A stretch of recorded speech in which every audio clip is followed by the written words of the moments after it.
Let's do a quick overview of WordPress settings. After you've logged in, this is the first screen you will see. Let's get rid of this banner and I'll show you immediately one thing that is easy to miss, which is the screen options button on the top right area of the page. You can find this button in the same area in most of the pages of WP Admin, so in blog posts, in pages, and you can use it to customize the data that you actually see on that specific page. For the moment, I suggest leaving it as it is, but we may change it later. Now, let's move forward to the settings area. First, you may want to change the site name. Then there's the tagline, but nowadays that's rarely used, so we can leave that empty.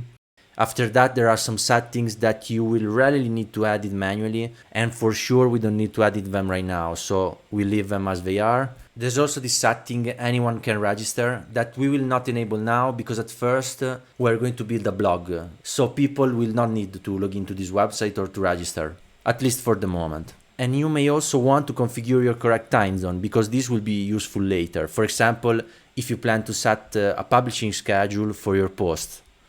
After the general settings, we can skip the writing page.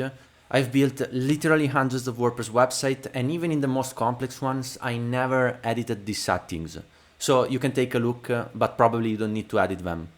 Then there are reading settings, and also here you don't need to edit anything, especially this option right here. You should never enable this.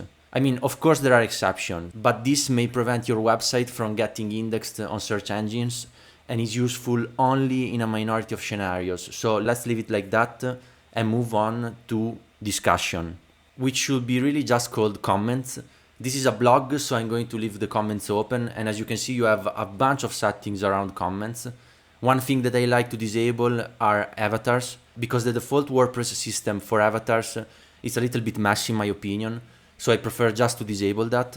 And then we move on to the next one. The media section is another area that you will probably not edit directly. I'm going to explain what's the meaning behind these sizes in a future video, when we are going to deal with images.